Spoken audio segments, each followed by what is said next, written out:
Carlos Alcaraz has not hit a competitive ball since April, and the only man willing to attach a number to his recovery says he trained at 55% last week. He is the defending champion in New York. The main draw begins on the 30th of August. The decision on whether he even travels is due within days, and the outlets covering him are reporting opposite outcomes from the same set of facts. Everyone else spent the week watching the same short clips out of Murcia. The serve going up at full speed, the forehand back with the old venom. What got lost in the sharing is that those videos look sanctioned by his own team in the week the decision has to be made. Jose Moron, the Spanish journalist relaying what he is told about those sessions, posted this. I've been told that Alcaraz's training session today was very intense, that his sensations are improving day by day and he's ramping up the speed on the matter. The final decision on whether he travels to New York or not should come this week. Then La Gazzetta dello Sport ran the opposite. Reporting from Spain, the Italian paper described a camp already resigned to withdrawal, a wrist not ready, a re-injury risk too high. Same week, same player, two different futures. So this is not a story about whether he can still hit a forehand. He can. It is about one number that two respected outlets printed differently from the same conversation, and the thing neither camp can solve. Once you see why that number moved, the disagreement stops looking like one. Much of the noise is leaning on one interview. Emilio Sanchez gave it to Sky Sport Italia. Former world number one in doubles, elder brother of Arantxa Sanchez Vicario, and nearly 30 years a coach in Barcelona. He says he is not inside the team and people print him anyway. In one write-up he says, I know he trained at 55% last week. If he's back to 100%, we could see him at the US Open. In others, the same interview reads, I know that last week he trained at 50%. He now has 2 weeks left. If he manages to get back to 100%, we might see him play, but I don't think he has enough time. 50 or 55, nobody is lying. That is one sentence traveling through two languages, and the honest reading is roughly half. Anyone quoting the exact figure is selling a precision that was never in it.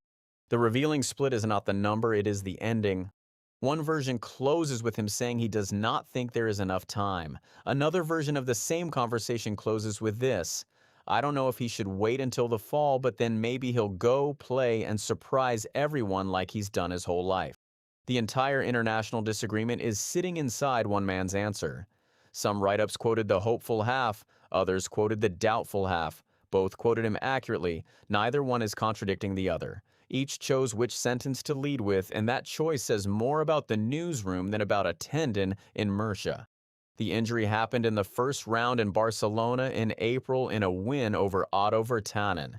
He pulled out before facing Thomas Macci.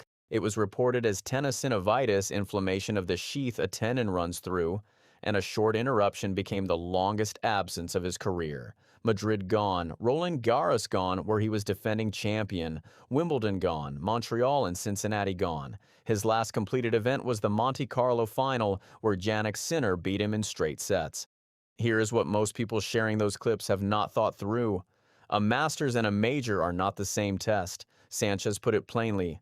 If it were a regular tournament, he would have more chances, but at the US Open, you have to play 7 matches in best-of-5 sets against players in top form. Maybe he should wait until autumn. Read that as a physical problem, not an opinion. At a Masters, you can play one round, feel something in the wrist, and be on a plane that night having risked one best-of-3. The tournament lets you stop. A major does the opposite. 7 wins, every match able to run 5 sets instead of 3, arriving every other day for a fortnight. The format rewards winning by making the next demand heavier than the last. A player testing a healing tendon wants the test he can quit cheaply. New York is the one he cannot. The second problem is not medical. Practice is controlled. His own team sets the intensity and nothing is at stake if he stops. Rick Macci, who coached Serena and Venus Williams, watched the same footage, put the odds of Alcaraz playing at 50-50, and made the point that live competition does something to a nervous system idle for months. Crowd, cameras, scoreboard. None of it is measurable in Murcia against a hitting partner ranked outside the top 100. Former world number 4 Jose Luis Clerc went further on ESPN Tennis with no hedging. Don't play the US Open, you lack match-playing experience, and those are 5-set matches. Start in Asia to be at your peak. Andy Roddick, a US Open champion himself, says he is genuinely unsure Alcaraz plays at all. Now the other side because it is stronger than the doubters admit.